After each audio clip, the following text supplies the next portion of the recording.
I got my mock mill 100 flour mill just a couple years ago, and I have been grinding my own flour ever since. If you have not seen that video, check it out and you can see how I grind my own flour for the week. But one thing that I learned very quickly, I would end up with a ton of coarsely ground flour and not know what to do with it.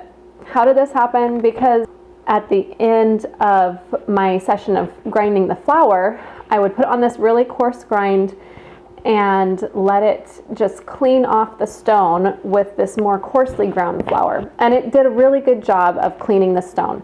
And so that's great. But then I'm left over with all this coarsely ground flour that I don't know what to do with. In this video, I want to give you guys some ideas for what to do with coarsely ground flour, because if you are like me, you might be stuck with some coarsely ground flour that you also are trying to figure out what to do with.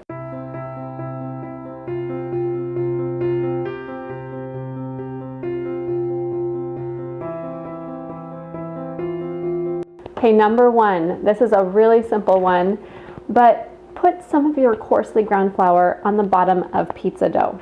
If you guys have ever gone out to get pizza and you notice that people will use often cornmeal is what they'll put on the bottoms to give it kind of a texture. It'll give it a little bit of a crunch when it bakes. You can do the same thing with that coarsely ground flour. And you can also put cornmeal on. You can mix it together if you want, but that's just an easy way to use that up. Okay, number two, you can add it into your chocolate chip cookie recipe. Now this one is also extremely simple. I like to use einkorn flour. That is my favorite flour to use because it is so highly nutritious. It has tons of protein. It has less phytic acid, so your body's actually able to take in more of the nutrients. And it's also more easily digestible. So if you are gluten intolerant and you have a hard time digesting the grains, it is great for that. It is the oldest wheat never been hybridized. So it is thousands and thousands of years old. It is an heirloom wheat and it is my favorite grain to use. Anyways, enough of all that. But I like to make my chocolate chip cookies using this einkorn flour, and my video that I made for the chocolate chip cookie recipe was one of the first videos I made, and I was a little bit embarrassed by it. I was surprised because a lot of people were watching it because people were interested in learning how to make einkorn flour chocolate chip cookies. And it is a really good recipe. But if you add in the coarsely ground flour to it, and you want to just add in like 1/4 of a cup to 2 cups of what you would normally use. So you don't want to add a ton in, or you're going to end up with these really thick, dense globs of cookie mass. So you don't want to use like half of your flour being the coarsely ground flour. You want to do maybe like 1/8 of it. And that'll just add a little bit extra texture. It'll kind of give it that same type of texture as like an oatmeal cookie might have. And I've done that before and it has worked out great. The cookies taste good, and I'm able to use my coarsely ground flour. Number 3, it is a really great idea to use your coarsely ground flour in cornbread. The way that I figured this out was, I had never seen it before, I don't know why, but you can also use corn flour instead of using cornmeal. And most people use cornmeal in cornbread when they make cornbread, but you don't have to do that. You can actually use the corn flour, and then if you have coarsely ground flour, you use that as if that were the cornmeal.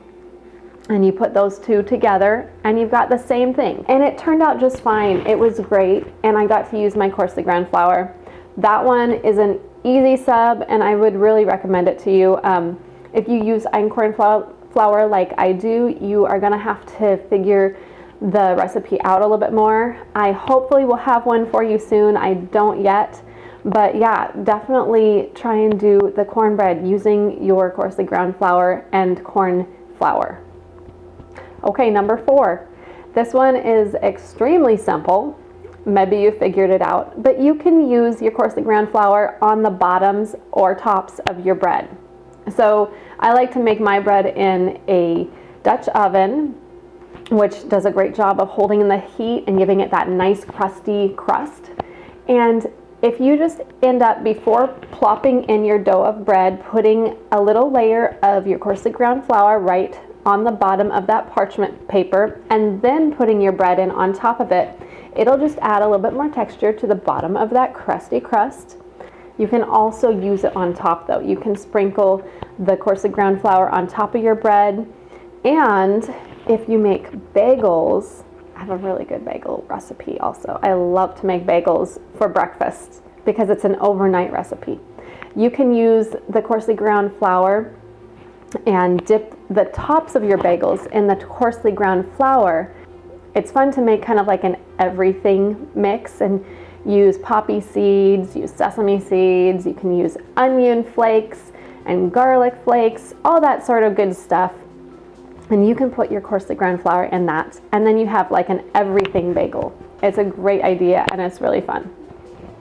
All right, and number 5, this one is really fun. If you like to do the breading and frying of your, it could be vegetables or meats, coarsely ground flour does a great job of breading. I used egg and then the coarsely ground flour to fry with zucchini from our garden. Actually, was that zucchini from our garden? Good question. Our zucchini did not grow this year. Maybe it was from someone else's garden. But I did bread and fry the zucchini. And the coarsely ground flour works really good for this. Just make sure you try not to mix the egg with the flour that you're breading. First, dip your meat or vegetable in the egg, and then with your other finger you're going to want to try and roll it into the flour before dropping it on to be fried. That can so easily become just a big lump of stickiness, and then it doesn't actually bread correctly. But you know, anyways, I love deep fried things, and this isn't exactly deep fried, but it is fun to put a little bit of breading on either meats or vegetables. And this is a really easy way to use your coarsely ground flour. So anyways, those are my ideas. If you have ideas, I would love to hear them. Just write them in the comment box below and let me know if you've tried any of these ideas and how they worked for you. If you're looking for einkorn recipes, like I said, I love einkorn flour. Go ahead and look at my website, hilltopinthevalley.com. I have a ton of einkorn recipes for you there. And I also have a few gluten-free recipes. If you have not subscribed to this channel, please take a moment, click that subscribe button, and also click the like button if this was helpful. I would love to hear back from you if this is something that gave you some good ideas. All right, thank you guys for watching and hanging out. I will talk to you again soon. Bye-bye.